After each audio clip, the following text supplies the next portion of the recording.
Dear students, अभी हमारे पास सबसे पहले हिंदी का एक टॉपिक है, वह चिड़िया जो। ये फर्स्ट पोएम है 6th क्लास की एनसीईआरटी फर्स्ट चैप्टर वसंत की बुक की। ये फर्स्ट पोएम है, हमारी पहला चैप्टर है। तो इसमें हमारे क्या है, वह चिड़िया जो। इसके बारे में ऐसा है कि आपने पढ़ा तो होगा कि इसके अंदर क्या क्या है।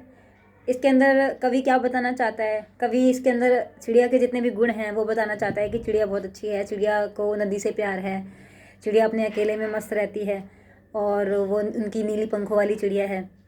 तो ये वो चिड़िया के बारे में बताना चाहता है। लेकिन कवि इसके माध्यम से आपको क्या बताना चाहता है, आप उस पोएम को पढ़ें। आपने उस पोएम को पढ़ लिया होगा मेरे ख्याल से, लेकिन उस पोएम के बारे में जानना आपको उतना ही ज़रूरी है।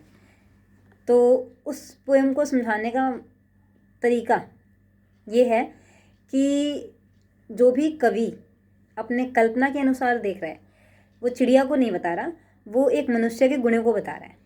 तो एक मनुष्य में कितने गुण होते हैं कि वो अपना अकेले में रह सकता है और अपने जितने भी उसका स्वभाव है, चंचल स्वभाव है या फिर उसका सहनशील स्वभाव है, जो भी स्वभाव है वो अपने अनुसार उसको धारण करता है। जैसे भी हर इंसान के अलग अलग स्वभाव होते हैं, अलग अलग गुण होते हैं। तो ऐसे ही हमारी वह चिड़िया जो चैप्टर है या फिर पोएम जो है, उसमें कवि ने बताया है। तो आपको इसके बारे में इतना तो पता होगा कि इसके अंदर कवि कौन है।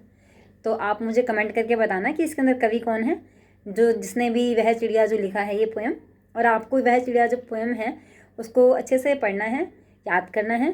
और याद ना भी हो तो भी ठीक है, लेकिन आपको ये समझ लेनी है कि कवि इसके माध्यम से क्या बताना चाहता है आपको। वो चिड़िया के बारे में बताना चाहता है या एक मनुष्य के गुणों के बारे में बताना चाहता है। तो ये दोनों ही उसके, एक तो चिड़िया के बारे में उसने क्या किया है, कल्पना करी है।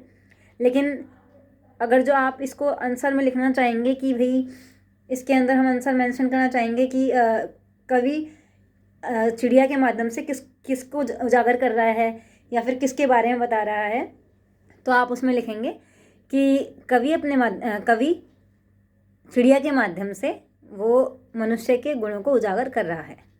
ठीक है, तो अभी आप ये पढ़ें, फिर उसके बाद हम नेक्स्ट चैप्टर देखेंगे। नेक्स्ट चैप्टर कौन सा करते हैं, हो सकता है शायद इंग्लिश का मैं आपको फर्स्ट चैप्टर के बारे में बताऊं कुछ।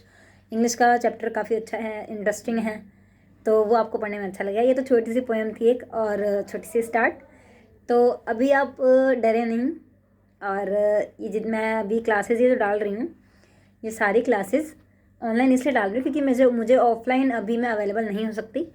तो ये आपके लिए अपॉर्चुनिटी है कि आप इसमें यूट्यूब पे देखें और बहुत सारी चीज़ें सीखने को मिलेंगी आपको कि आपको कैसे यूट्यूब चलाना है, कैसे करना है, कैसे हैंडल करना है आपको अपना सब्जेक्ट।